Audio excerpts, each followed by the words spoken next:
Salut à tous, j'espère que vous allez bien. Permettez-moi de poser une toute petite question.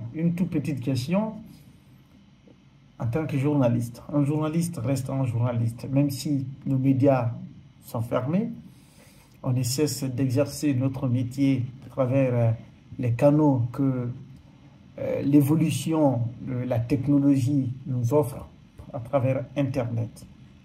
Vous vous souvenez, le 31 décembre 2024, dans son discours à la nation, le président de la transition, le général Mamadi Doumbouya, avait clairement annoncé la reprise effective des activités politiques dès 2025.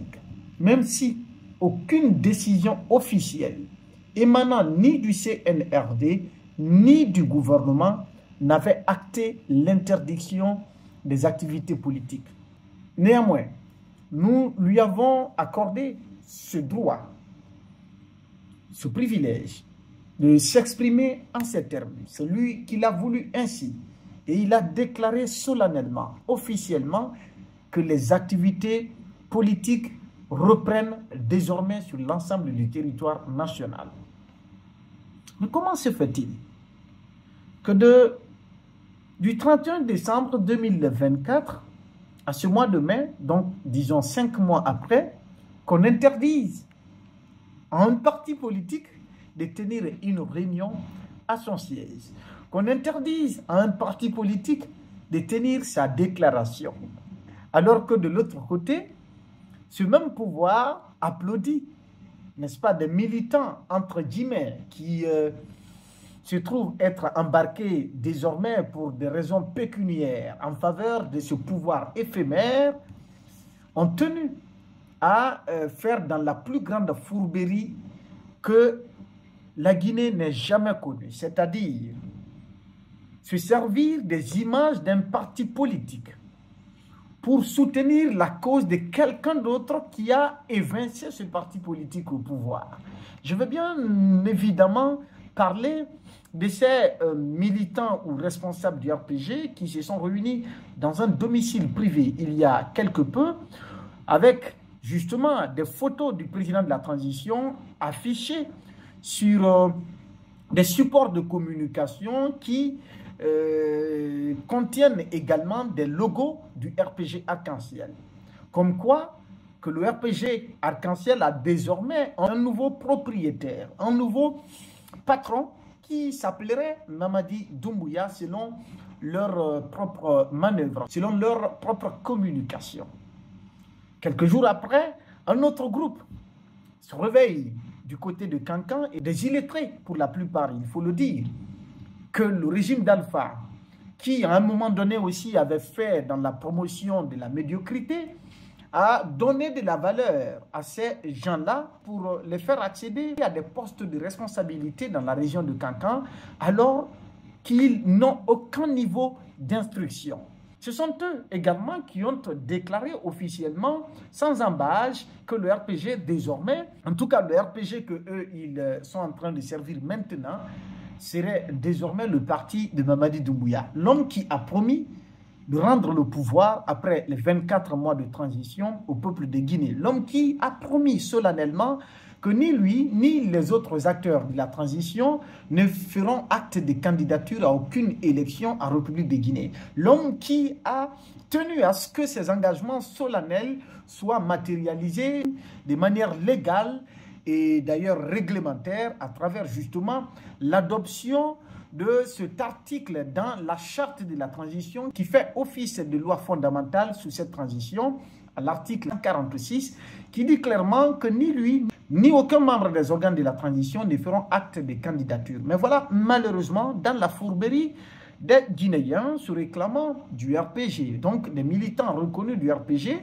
qui, par frustration ou pour des raisons pécuniaires, sont en train aujourd'hui de faire dans l'immoralité, dans l'irresponsabilité, en se servant d'un parti qui a un président, qui a toutes ses structures au complet et qui a ses principes, qui a ses règlements et statuts disponibles et qui font fi à tout cela pour offrir ce parti gratuitement à un chef de junte, à quelqu'un qui a tué des dizaines de personnes pour accéder au pouvoir. Et donc, qui a même renversé leur propre parti qui était au pouvoir. Comment comprendre cela? Et dans le même sillage, vous voyez de l'autre côté également, à l'UFDG, un autre devenu ministre par accident qui s'appelle Ousmane Gawal, exclu de l'UFDG, est en train aujourd'hui de faire dans toutes les manipulations pour tenter, n'est-ce pas, de déstabiliser cet autre grand parti et au vu et au su des autorités de la transition, qui d'ailleurs ne sont pas innocents face à cette manœuvre qui est en train d'être orchestrée par celui qui est le porte-voix du gouvernement du CNRD. Il a créé des structures parallèles aux structures officielles, habilitées, reconnues légalement, statutairement, par les lois de la République, mais aussi les textes qui fondent l'UFDG.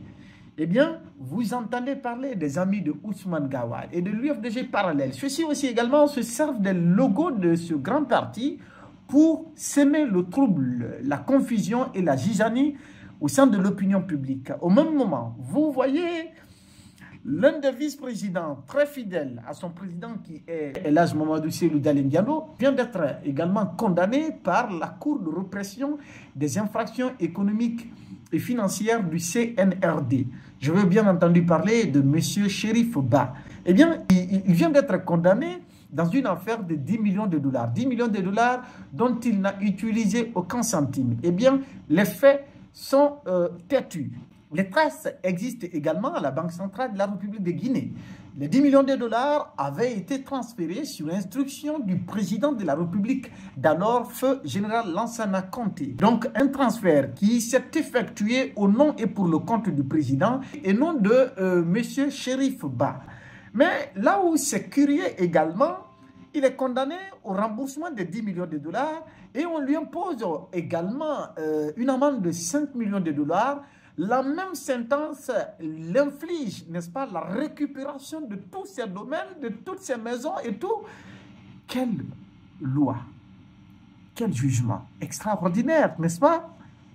Et vous voyez, on est en train de déstabiliser tous ces grands partis et le Premier ministre a eu à le dire, que les partis naissent, grandissent et meurent, que c'est naturel. Et donc, qu'il y a des choses qui sont en train de se préparer et que les gens découvriront, seront surpris de découvrir ce qui est en train de se faire. Eh bien, on n'est plus surpris, nous savons pertinemment qu'il y a des plans machiavéliques qui sont en train d'être mis en œuvre pour déstabiliser tous ces partis politiques au profit d'une monarchie, d'un parti-État qui pourrait voir le jour dans les mois et années à venir, peut-être si le destin le permet, au nom et pour le compte des nouveaux empereurs, des nouveaux seigneurs de Conakry venus au pouvoir par coup d'État et qui veulent confisquer le pouvoir du peuple à leur bon vouloir et à leur propre compte, comme les choses le démontrent aujourd'hui.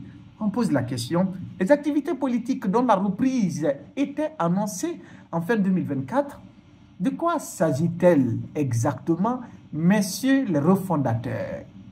On peut me répondre? Je suis à l'écoute.